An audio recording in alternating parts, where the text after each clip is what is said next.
S, வீடு, schools, hotels, store room இங்கெல்லாம் partition wall கட்டணும்னாலும் இப்போ பில்டிங் ஓனர்ஸோட first choice Renocon Rapid Wall Panels. Aachi masala. எந்த சமையலும் ருசி தேடும் ரகசியம் 20 ரூபாய்.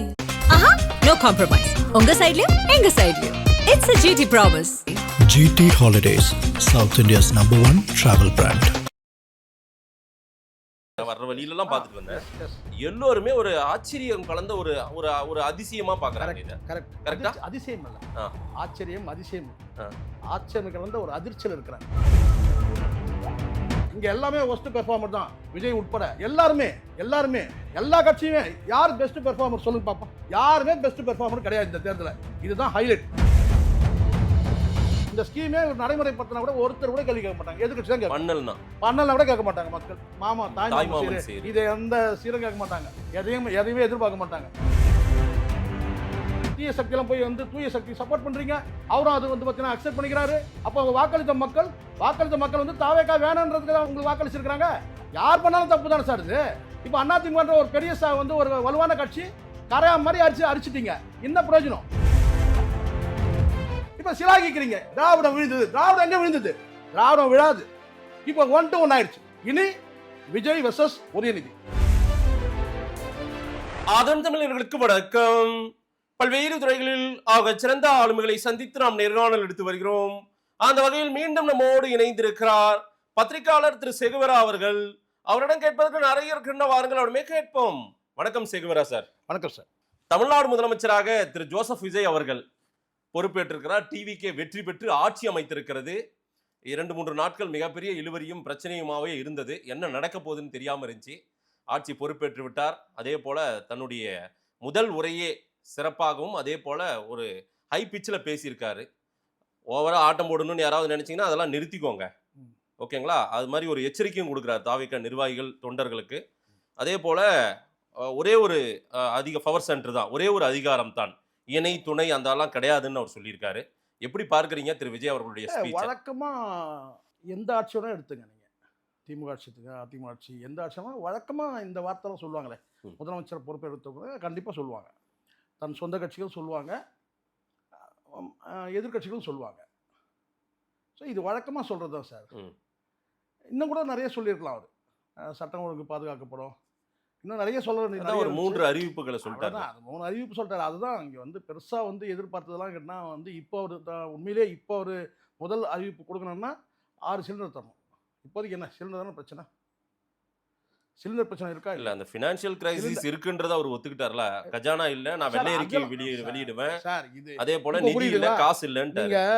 உங்களுக்கு அனுபவம் இருந்தால் உங்களுக்கு தெரியும். கலைஞர் எப்பவுமே இப்படி தான் சொல்லுவார். ஆட்சிக்கு வரும்போது என்ன சொல்ல கேட்டால் கஜானா காலின்னு.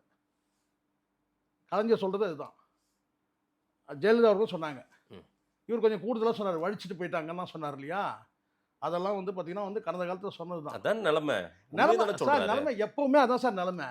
என்ன வெள்ளை அறிக்கை வருது, இவனுக்கு தான் வெள்ளை அறிக்கை விட்டாங்க. நம்ம எவ்வளவு கடமை விமர்சிக்க வேண்டாம். இல்ல நீங்க கொஞ்சம் பொறுமையா அவருக்கு ஒரு பீரியட், ஒரு நேரம் பாருங்க. இப்போ நீங்க என்ன கேட்டீங்க அந்த கேள்விக்கு நான் பதில் சொல்றேன். இப்போ நீங்க சொன்னீங்க இதெல்லாம் சொல்லியிருக்காருன்னு சொன்னீங்க இல்லையா? இதெல்லாம் வழக்கமா சொல்றதுதான் சொன்னேன் நான். அந்த ரெக்கார்டு தான் இது, அவ்வளவுதான். குரல் மாறுது, வசனமா இந்த வசனம்லாம் ஏற்கனவே எல்லா அரசும் சொல்லும் சார். ஏற்கனவே ஒரு ஆட்சி மாற்றம் வந்தா கஜானா காலி, எனக்கு கொஞ்சம் அவகாசம் கொடுங்க. இன்னும் கொஞ்சம் கலைஞர் தான் வேற மாதிரி வசனம் சொல்றாரு. ஈரல் கெட்டு போச்சு, இது கிட்னி வத்தி போச்சு, இதெல்லாம் கலைஞர் சொல்லுவாரு. வழக்கமா சார். அதிமுகவுக்கு மாறுபட்ட ஒரு மாற்று சக்தி வந்திருக்குது, சரிங்களா? மாற்று சக்தின்னு இது வரைக்கும் அவரே சொல்லவே இல்லை சார். எங்கேயாவது நீங்க ஒரு இடத்துல நீங்க காட்டிடுங்க, நான் உங்ககிட்ட டோட்டலா நான் எங்கேயாவது ஒரு இடத்துல நான் இப்ப சொல்றீங்களா? இப்ப இல்ல, எப்பவுமே சொல்லல. அவர் மாற்று சக்தின்னு சொல்லி மாற்று சக்தி எங்க ஏதாவது ஒரு எடுத்து காட்டுங்க. ஒரு நகர்வையும் நான் கூர்ந்து கவனிக்கிறேன். நான் 2 ஆட்சிகளும் பாத்தீங்கன்னா நான் மாற்று சக்தின்னு சொல்லவே இல்லை. நீங்க விசில் புரட்சி இருங்க என்ன பேச விடுங்க, கேட்டீங்கல்ல, என்ன பேச விடுங்க. விசில் புரட்சி இதெல்லாம் சொல்லியிருக்காரு. மாற்று சக்தின்னு சொல்லி அவர் அந்த அது ரொம்ப நுணுக்கமான விஷயம். அது ஏன் சொல்லலன்றது எனக்கு தெரியும். அது ஜானோட உத்தியில் ஒன்று. மாற்றுன்னு நம்ம சொல்லக்கூடாது. மாற்றுன்னா நம்ம ப்ரூவ் பண்ணணும். மாற்றுன்னு சொன்னா இப்ப இருக்கிற இடத்துல இருக்க ஓட்டு போட மாட்டோம். ஆனா அவங்க அதை கிளைம் பண்ணிக்கிட்டாங்க அந்த வார்த்தையை. அது சார் இப்போ வேணா கிளைம் பண்ணாலும் தெரியாது. ஆனா எந்த இடத்துலயும் விஜய் நான் மாற்று சக்தியா வந்திருக்கிறேன், 2 திராவிடியன் பார்ட்டிஸ்க்கு நான் மாற்று சக்தியா வந்திருக்கேன் ஒரு இடத்துல சொல்லவே இல்லை.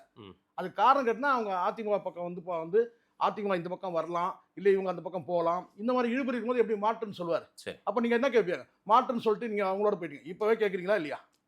இப்போவே வந்து ஆதரவு அளிக்கும் போதே கேட்குறீங்க. நான் சார் தீய சக்தி, நீங்கள் தூய சக்தி, நீங்கள் கடைசியில் இப்போ தீய சக்தி கல்லாப்பட்டி கூட்டணியே போயிட்டீங்கன்னு இப்போ சொல்றீங்க இல்லையா? மாற்று சக்தின்னு சொல்லியிருந்தீங்கன்னா அந்த கேள்வி நீங்கள் கேட்பீங்க. அதனால உத்தி அது ஜானோட உத்தி. மாற்று சக்தி எங்கேயும் சொல்லவே இல்லை. அதை சொல்லாதெல்லாம் நீங்கள் வந்து கோர்த்து போட்டு கேட்காதீங்க. சரி, அவர் சொல்லவே இல்லை எங்கேயுமே. அது ப்ரூவ் பண்ணுங்க. ரைட். 3 திட்டங்கள், அதாவது 500 யூனிட்டுக்கு உள்ளார நீங்க யூஸ் பண்ணீங்கன்னா டெஃபினட்டா 200 யூனிட் வந்து இலவசம். கரெக்ட். அது சொல்லியிருக்காரு. ஒரு முக்கியமான திட்டம். பெண்கள் பாதுகாப்புக்கு ஒரு சிறப்பு படை ஒன்று, அதே போல போதைப் பொருள் தடுப்பு படை ஒன்று, இதெல்லாம் உடனடியாக கொண்டு வராரு. கரெக்ட் சார், நல்லது சார், நல்ல விஷயம். நல்ல விஷயம் சார். இப்போ திமுக அரசு கூட நம்ம கூட எல்லாரும் ஒடியா வாயை பொழந்தோம். என்ன பொழந்துன்னு கேட்டிங்கன்னா, வந்தது முதல் கையெழுத்து 5 கையெழுத்து என்ன போட்டார் 21. நம்ம எவ்வளோ ஏமாந்துட்டு இருக்கிறோம்னு நீங்கள் பாருங்கள். இப்படி தான் நம்ம ஒரு முறையும் ஏமாறும். சாமானிய மக்கள்னு சொல்கிறேன் நான், யாரையும் இங்கே தூக்கியெல்லாம் பிடிக்கல. நான் பால் விலையை குறைச்சாரா? ஏதோ ஒரு வயர் 2 ஏதோ குறைச்சார். ஆனால் அதுக்கப்புறம் பார்த்தீங்கன்னா அவங்க ஆட்சியில் 3 முறை பால் விலை ஏறிச்சு. 2 முறை ஏறிச்சு. சாரி, பழைய விலைக்கு வந்துட்டு 2 முறை ஏறிச்சு. இது வந்து சொல்கிறது தான் வழக்கமாக. அதனால் மெயின்டைன் ஆகட்டும். இப்போ ஒன்று ஓகேன்னு சொல்கிறேன், நல்லது செஞ்சிருக்காரு சார். ஒரு 2 மாத காலம் நல்லது சார். ஒரு 2 மாத காலம் சார் 500 யூனிட் கீழே யூஸ் பண்றவங்க ஏசி கூட இல்லாத வீடா தான் இருக்கும். அது அந்த பயன்பாடு நிச்சயமா சரி, நல்லது. ஆனா அது கண்டினியூ ஆகட்டும்ன்ற நான். ரைட். வேற எங்க போய் வந்துற போய் இதுல வரக்கூடிய இந்த வருவாய் இழப்பு, நிதி இழப்பு வேற எங்க போய் போடுறாருன்னு பார்ப்போம். சரி, அவசரப்பட்டு நம்ம முடிவுக்கு வந்துட வேண்டாம் சார். அதாவது திமுக அதிமுக ஆட்சிக்கு மக்கள் ஓட்டு போட்டாங்கன்னா ஒரு எதிர்பார்ப்போடு போடுவாங்க கண்டிப்பா. ஆனால் இவர்கள் அப்படி கிடையாது. திரு விஜய் ஒரு அதிகாரத்துக்கு வரணும்னு இவங்க நினைச்சாங்க, உட்கார சார். பெரும்பாலும் இன்னைக்கு நான் சென்னை முழுக்க மக்களை நான் பார்த்துட்டு தான் வர்ற வழியில எல்லாம் பார்த்துட்டு வந்தேன். எல்லோருமே ஒரு ஆச்சரியம் கலந்த ஒரு ஒரு அதிசயமா பாக்குறாங்க இத. கரெக்டா? அதிசயம் இல்ல, ஆச்சரியம், அதிசயம் இல்ல, ஆச்சரியம் கலந்த ஒரு அதிர்ச்சியில இருக்கிறாங்க. அதிர்ச்சி, மெல்லிய அதிர்ச்சி. அதிர்ச்சினா அவங்க ஓட்டு போட்டு சார். இப்போ இப்படி சொன்ன மக்கள் நீங்க ஒட்டுமொத்தமா போட்டாங்க இல்லையா? 2 கோடி பேர் ஓட்டு போட்டுருக்காங்க. 4 கோடி ஏன் ஏத்துக்கிறீங்க இஷ்டத்துக்கு? ஒரு 30 அசால்ட்டா 30 லட்சம் ஏத்துக்கிறீங்க. அந்த 30 லட்சம் 4வது அணி உங்களுக்கு ஏத்துக்க. நான் சொல்றேன் கேளுங்க, இங்க விஜய் வந்து மீண்டும் நான் சொல்றேன், பார்த்தேன் உங்களுடைய வாழ்த்துக்களை கூட பார்த்தேன். நான் உங்களை மாதிரி நான் வாழ்த்து சொல்றதுல கூட எனக்கு உடன்பாடு இல்லை. காரணம் கேட்டீங்கன்னா, ஒன்று எதிர்ப்புனா எதிர்ப்பு, ஆதரவுனா ஆதரவு. இந்த ரெட்டை நிலைப்பாடு நான் எப்பவுமே எடுக்க மாட்டேன். நாகரிகம் உங்க ரெட்டை நிலைப்பாடு நான் உங்களை சொல்லல சார். இன்னும் உங்களை சொல்ல மாதேஷ் சொல்ல. ஏன்னே வந்து மாதேஷ்க்கு வந்து ஒற்றை நிலைப்பாடு தான், அது தெரியும். நீங்க தாவேக்கோட ஸ்லீப்பர் செல்லுது எங்களுக்கு தெரியும். நான் அதை சொல்லவே இல்லை. இங்கே பலரும் பார்த்தேன், இந்த பத்திரிகையாளர்லாம் பார்த்தீங்கன்னா முன்னாள் வரைக்கும் திமுகவோட வந்து பார்த்தீங்கன்னா வந்து ஐக்கியம் பண்ணுங்க, அடுத்த நாளே மாறுறதெல்லாம் நான் பார்த்தேன். எனக்கு நான் என்ன சொல்கிறேன்னு புரிஞ்சுங்க. இது ஒரே வார்த்தை, மாதேஷ் அறிவுக்கு நான் உட்படுத்தி கேட்குறேன், இல்லை இந்த காணொலி பார்க்குற அத்தனை பேருக்கு நான் கேட்குற ஒரே கேள்வி தான், இது மைனாரிட்டி அரசா இல்லையா? சிம்பிளாக சொல்லுங்கள், எனக்கு பதில் வேணும். இல்லை யாராவது அறிவார்ந்த நபருக்கு யாராவது சொல்லுங்கள், இது மைனாரிட்டி அரசா இல்லையா? மைனாரிட்டி அரசு தான். ஆனா பாப்புலர் கேட்கல உங்களை. ஆனா பாப்புலர் கவர்மெண்ட், பாப்புலருக்கு பிரம்மாண்ட கவர்மெண்ட். இது பிரம்மாண்டமான ஒரு அரசாங்கம், மக்களின் அரசாங்கமா மாறிடலாம். அதெல்லாம் கிடையாது சார், ஒரே வார்த்தை தான், மக்களின் அரசு. எல்லாமே மக்களின் அரசு தான். வாக்களிச்சவங்க அத்தனை பேர் மக்கள் ஆர்வமாக. நான் கேட்கறது ஒரே கேள்வி, ஒரே கேள்விதான். நான் ரொம்ப டெக்னிக்கலா சாதாரண மக்கள்கிட்ட இருந்து நான் கேட்கிறேன், இது வந்து மைனாரிட்டி அரசு ஒத்துக்கிறீங்களா? அவ்வளவுதான், முடிஞ்சிருச்சு. சரி, அதெல்லாம் இப்ப விவாதம் இல்லையா? இதான் விவாதம் கிடையாது. நீங்க சொல்றீங்கல்ல, நீங்க சொல்றீங்கல்ல ஒரு கிராஸ் பீரியட். சரி சார், இப்பதான் ஆரம்பிக்கிறாரு. ஏன் எடுத்து திருப்பி நான் அதெல்லாம் பாருங்க, நான் இப்போ ஏதோ எதுவா சொல்றேன், நான் கேட்கறது இல்ல. நீங்க சொன்னீங்கல்ல, மக்கள் ஒட்டுமொத்த மக்களும் வந்து ஆதரவளிக்கல. பாதிக்கும் மேற்பட்டவர்கள் வந்து பார்த்தீங்கன்னா எதிரணிக்கு வாக்களிச்சிருக்கிறாங்க. நல்லா புரிஞ்சுக்கணும். நாம வந்து கடைசி நேரத்தில் வாக்கு எண்ணிக்கை நடத்தும் போது நம்ம உட்கார்ந்தோம். அப்போ கூட நான் என்ன சொன்னேன், 6 மாதம் மெஜாரிட்டி வந்து அது 6 மாத காலம் ஆளட்டும், அப்புறம் நம்ம சொல்லதான் சொல்றேன். இப்போ அந்த நிலைப்பாடில் நான் மாறல. ஆனால் அமைந்த அரசு வந்து பார்த்தீங்கன்னா மைனாரிட்டி அரசு. யாராக இருந்தாலும் அதான் நம்ம சொல்லுவோம். திமுக அரசா இருந்தாலும் அதான் நம்ம சொல்லுவோம். இங்கே வந்து யார் நம்ம வந்து நம்ம பார்வை முதல்ல ஒரு பத்திரிகையாளர் பார்வை நம்ம நேர்மையாக இருக்கணும். இப்போ வந்து விஜய் தலைமையில் இருக்கிற அரசு வந்து பார்த்தீங்கன்னா வந்து ஒரு மைனாரிட்டி அரசு. நீங்கள் சொல்லலாம் மெஜாரிட்டி வாங்கிட்டாங்கன்னு சொல்லலாம். இது வந்து ஒரு இப்போ நான் சொல்கிறேன், இவர் வாங்கியிருக்கிற அத்தனை பேருமே கல்லாப்பட்டி கூட்டணியில் இருந்தவங்க. உங்களுக்கு ஞாபகப்படுத்தணும், நீங்கள் மறந்துடுவீங்கல்ல. ஆமாம், உங்களுக்கு ஞாபகப்படுத்தணும்ல. கல்லாப்பட்டி கூட்டணியில் இருக்கிற இன்னும் வார்த்தைகள் நான் தடிமனம் போட முடியும் என்னால். இப்போ அது அவசியம் கிடையாது. எனக்கு அந்த வன்மமும் கிடையாது. தடிமனம் போடணுன்னா போட்டுருவேன், எனக்கு அதை பற்றி ஒன்றும் இல்லை. ஆனால் இது மைனாரிட்டி டிவிக்கு அரசு, தாவேக்கு அரசு, அவ்வளோதான். அதோட நிறுத்துங்க. நீங்கள் ஒட்டுமொத்தமாக 4.5 கோடி பேர் வாக்களிச்ச மாதிரி பேசிட்டு இருக்கீங்க. என்ன போட்டதே வந்து பார்த்தீங்கன்னா இங்கே வந்து பார்த்தீங்கன்னா 2 ஆளுங்கட்சி பண்ண ஏற்கனவே ரெண்டுமே ஆண்ட கட்சி எல்லாருமே பதவி பிரமாணம் அத்தனை பேருமே என்ன கேட்டால் ஆண்டவன் சாட்சியாக ஆமா நான் வந்து ஆண்டவனா ஸ்டாலினை தான் நான் பார்க்குறேன்.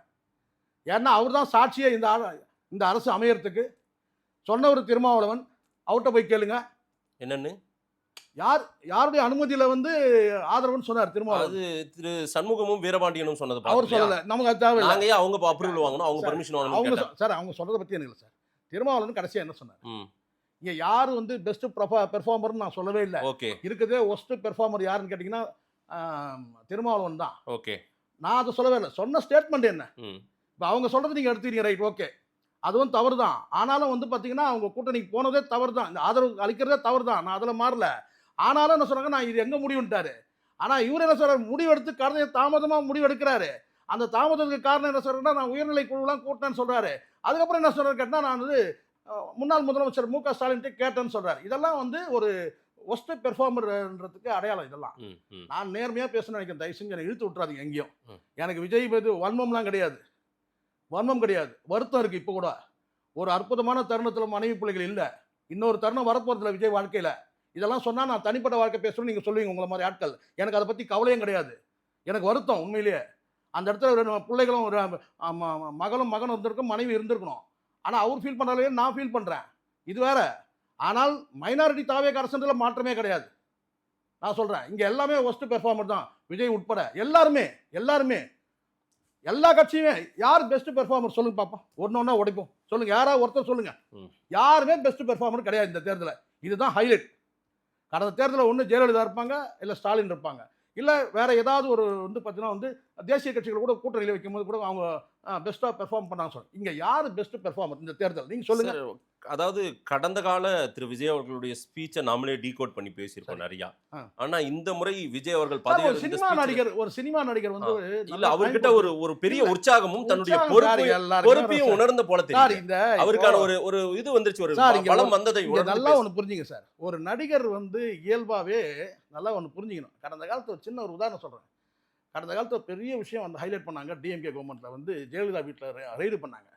97, 98 நினைக்கிறேன், சரியா தெரில, அந்த வருஷங்களில்.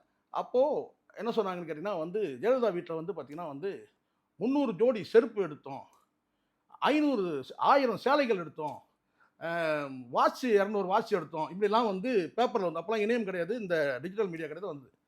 அப்போ நான் கூட மனசு நினச்சிட்டேன், சார் ஒரு சராசரியாக வந்து சாதாரண வீடுகளில் வந்து பார்த்தீங்கன்னா ஒரு 50 புடவை வச்சுக்கிறது, 20 புடவை வச்சுக்கிறது, 10 வந்து வசதிக்காக தான் வச்சுக்கோங்க. எதுக்கு இது சொல்கிறேன், எதுக்கு சொல்கிறேன் இருங்க, அதை கேட்குறேன்.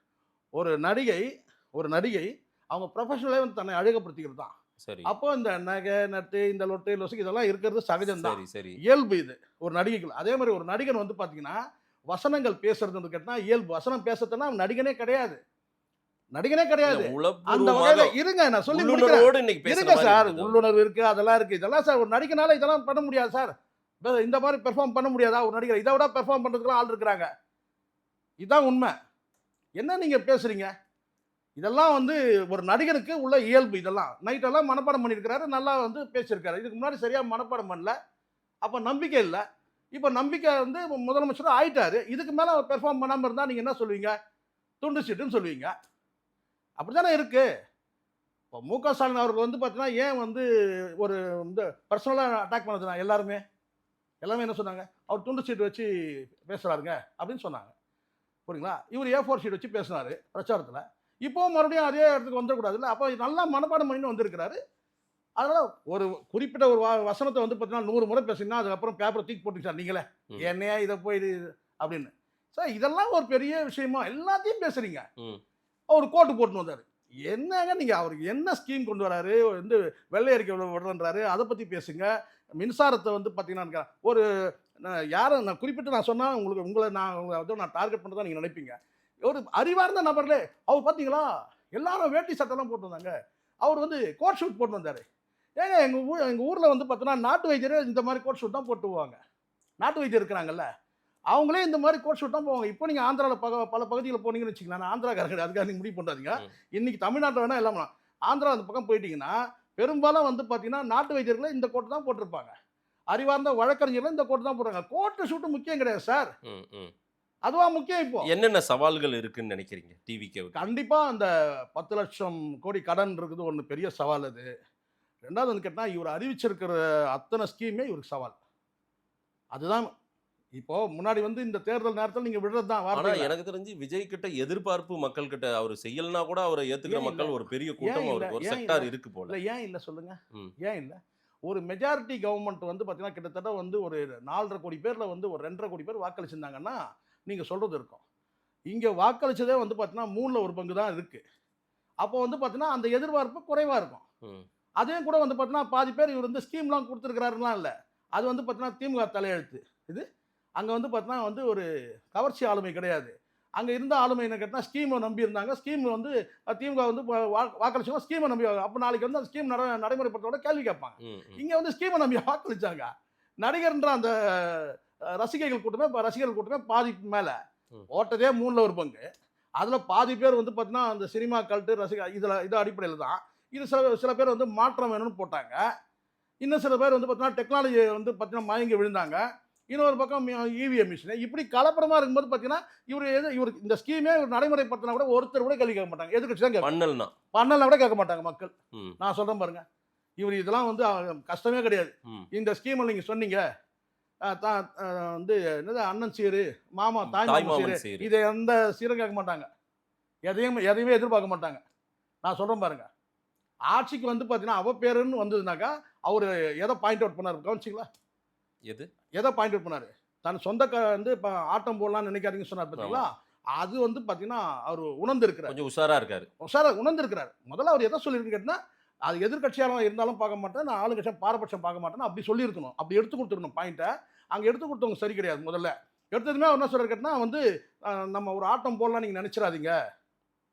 பொதுவாக புதுசாக ஆட்சிக்கு வரவங்களாம் முதல்ல எதிர்கட்சியோட அட்ராசிட்டிக்கு முதல்ல வந்து ஒரு லாக் பண்ணுவாங்க, அப்புறம் சொல்லுவாங்க, அட்வைஸாக சொல்லுவாங்க. ம். ஆனால் இவர் எத்தனை இருக்கா ஆட்டம் போடலாம்னு நினைக்காதீங்கன்னா அப்போ அவருக்கே தெரியுது ஆட்டம் போடுவானுங்க உனக்கு அப்படின்னு தெரியுது.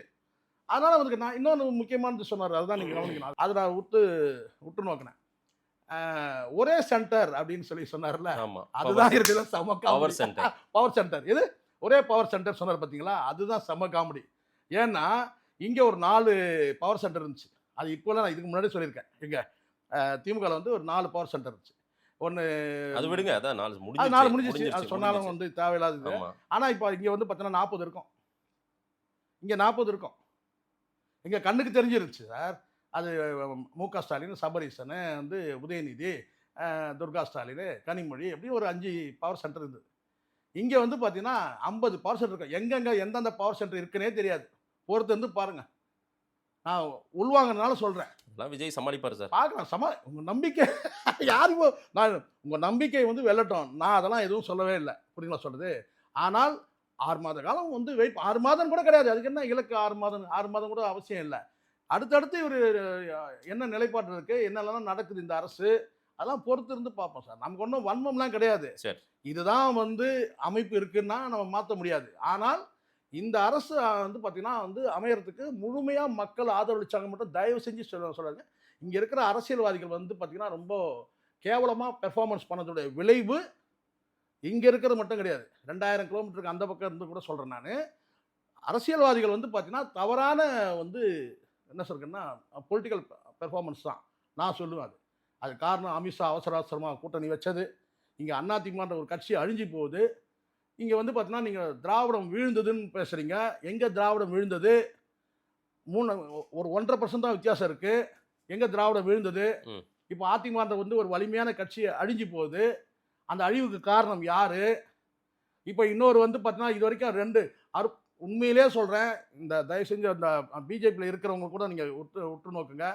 இங்கே கவர்ச்சி அரசியல்ன்றது தமிழ்நாட்டில் மொத்தமாக ஜெயலலிதாவோட முடிஞ்சிருச்சு. கலைஞர் ஜெயலலிதாவோட முடிஞ்சிச்சு. கவர்ச்சி அரசியலே கிடையாதுங்க. ஸ்டாலின் கவர்ச்சி அரசியல் பண்ணார்லாம் நீங்கள் சொல்லவே சொல்லாதீங்க. அப்போ யாருக்குமே இங்கே கவர்ச்சி அரசியல் கிடையாது. உதயநிதியே இருந்தால் கூட பார்த்தீங்கன்னா பெரிய நடிகரெல்லாம் கிடையாது. அவர் நடிச்ச 4 படம் நான் வந்து 4 படமே வந்து பார்த்தீங்கன்னா ஒரு படம் பேசுகிற அளவுக்கு இருந்திருக்கும், அவ்வளோதான். ஆனால் மீண்டும் வந்து ஒரு கவர்ச்சி அரசியலை கொண்டு வந்து உட்கார வச்சது யாருன்றது அவங்கவுங்க மனசாட்சிக்கு தெரியும். சரி, அப்படியாவது பிஜேபி ஏதாவது சாதிச்சுதா இங்கன்னு பார்த்தீங்கன்னா, ஏன்னா இங்கே திராவிடம் விழுந்ததுன்னு சொன்னது பிஜேபியை சார்ந்த நபர்கள் தான், வலதுசாரி சிந்தனையாளர்கள் தான். இங்கே தோல்வி இந்த ரிசல்ட் வந்தவுடனே சிலாகிச்சாங்க. என்னன்னு கேட்டால் திராவிடம் விழுந்தது. எங்கே விழுந்தது? 1.5% தான் வந்து பார்த்தீங்கன்னா வித்தியாசம். திராவிடம் இருக்க தான் செய்யுது. இப்போ வாலு போய் கத்தி வந்து சொல்லுவாங்க, இப்போ கத்தி போய் வாலு வந்தது. இப்போ அதிமுக அழிஞ்சு போச்சு. இப்போ முட்டை வந்து ஒரு புதிய கட்சி. அப்போ 1 to 1 தான். இதில் எங்கே வந்து பார்த்தீங்கன்னா தாமரை மலர போகுது, எங்கே வந்து பார்த்தீங்கன்னா பிஜேபி வந்து பார்த்தீங்கன்னா இங்கே கால் ஊன்றி இருக்கு சொல்லுங்க பார்க்கலாம். 12 ஆண்டு காலம் ஆட்சியில் இருக்கீங்க, மத்தியில் இருக்கிறீங்க, ஆட்சியில் இருக்கிறீங்க. 12 வருஷம் 3 முறை உங்களுக்கு வாய்ப்பு கொடுத்துருக்காங்க.